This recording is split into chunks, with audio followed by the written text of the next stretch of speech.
Hello guys, कैसे हैं guys. एक छोटे से गांव में पवन अपनी पत्नी सुनीता के साथ में और दो बच्चों के साथ में रहा करता था। उसकी बहुत कम मजदूरी मिला करती थी। वो बहुत गरीब थे। उनके घर में एक बार खाना बनता था और वो भी रूखा सूखा खा करके अपना गुजारा करा कर रहे थे। गर्मी का मौसम आया। पत्नी ने अपने पति को कहा कि हमारे घर में एक बहुत पुराना छोटा सा पंखा है, वो भी अब ख़राब हो गया है।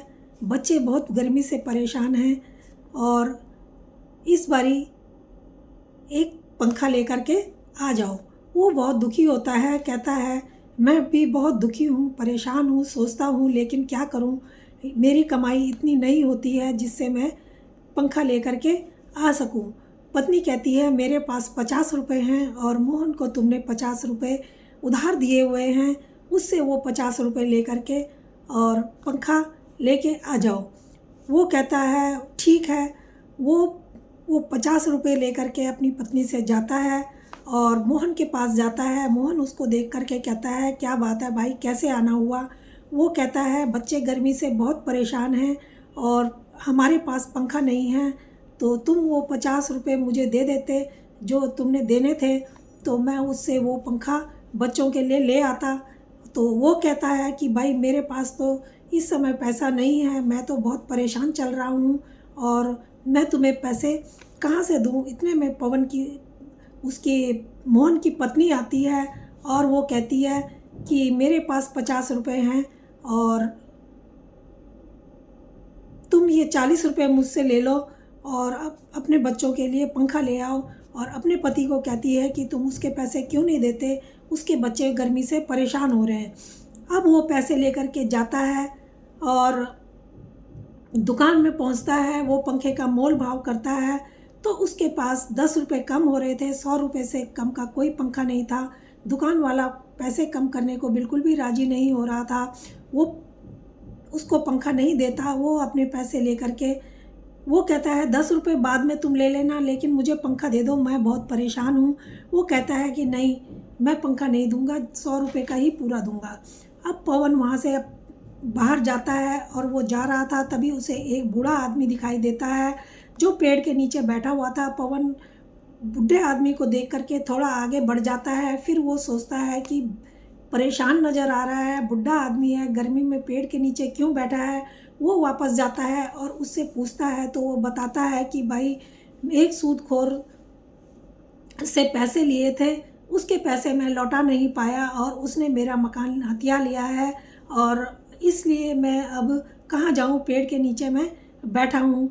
उसको दया आती है। वो कहता है कि ये लो, वो अपने पैसे उसको दे देता है और कहता है कि ये पैसे रख लो और तुम अब जाओ और उसके पैसे चुकता करो और गर्मी में मत रहो। वो कहता है तुम बहुत भले आदमी हो, तुम मुझे जानते भी नहीं हो और तुमने मुझे मेरी मदद की, तो भगवान तुम्हारी मदद करे और तुम्हें कोई भी कष्ट ना हो।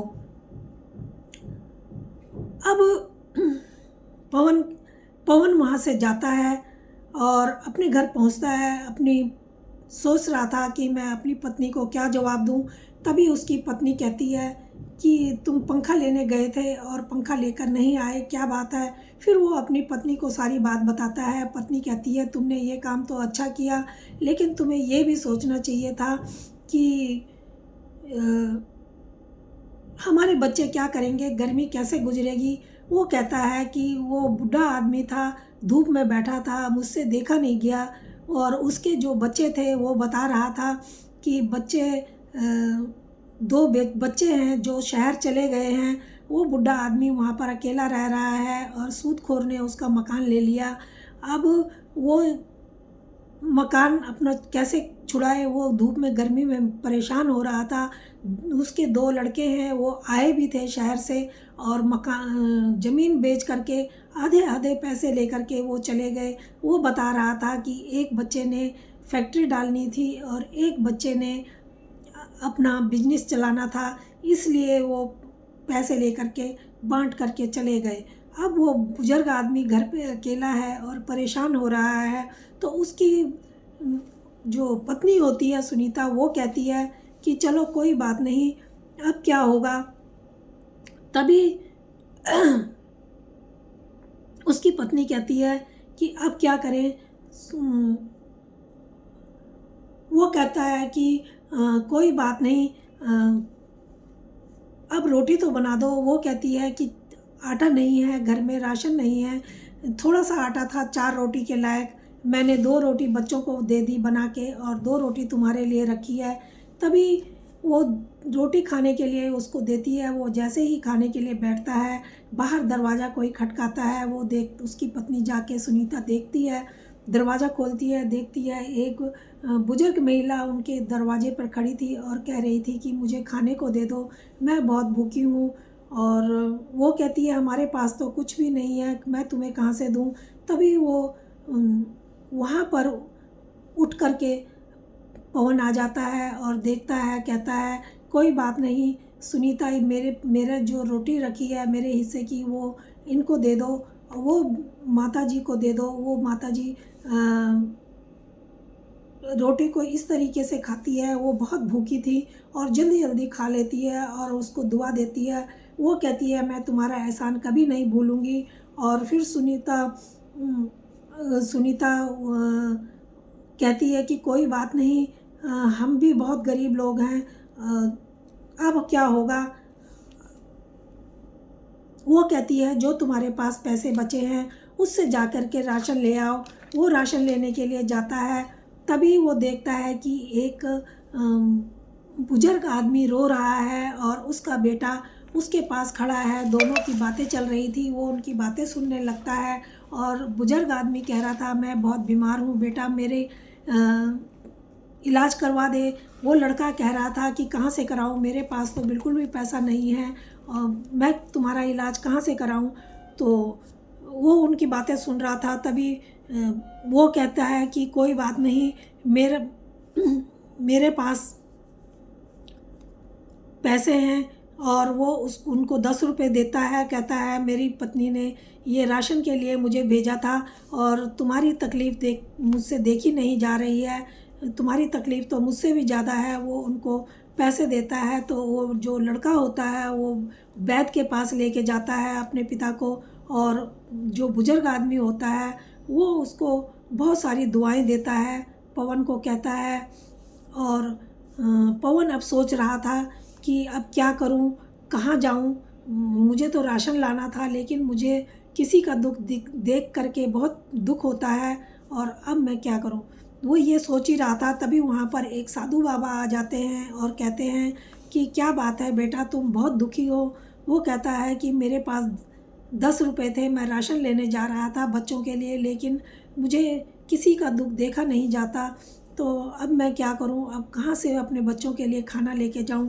तभी बुजुर्ग आदमी कहता है मुझे सब पता है, अब तुम देखो मैं तुम्हारे मदद करने के लिए ही आया हूँ। और देखो वो अपने झोले में हाथ डालता है और उसमें से कुछ निकालता है और एक मशीन निकाल करके उसको देता है और कहता है ये मशीन तुम रख लो और इससे आइसक्रीम बनाई जाती है। और इसमें वो कहता है मुझे तो आइसक्रीम बनानी नहीं आती। बाबा कहता है कि इसमें थोड़ा जितना तुमने आइसक्रीम बनानी है उतना पानी और चीनी डालनी है बस, और उसको बोलना है जिस फ्लेवर में तुम्हें चाहिए तुम उसको बोलोगे कि उस फ्लेवर में आइसक्रीम बनके जितनी क्वांटिटी में कहोगे उतनी क्वांटिटी इससे निकल कर आ जाएगी। ये जादुई मशीन है और इससे तुम्हारी अच्छी कमाई हो सकती है। और जब तुम्हारे पास अच्छी कमाई हो जाए तो तुम्हें इसकी ज़रूरत ना हो तो तुम किसी ज़रूरतमंद की इसको दे करके मदद कर सकते हो। वो कहता है कि ठीक है। वो मशीन लेकर के खुशी खुशी घर जाता है। और जब उसकी पत्नी सुनीता देखती है कि ये खाली हाथ आ रहा है, इसके हाथ में तो राशन नहीं है, तो वो उससे पूछती है, गुस्सा होती है और कहती है। तो वो कहता है कि मुझसे किसी का दुख देखा नहीं जाता। इस तरीके से एक बुजुर्ग आदमी को मैंने वो पैसे दे दिए, उसकी तबीयत बहुत ख़राब थी।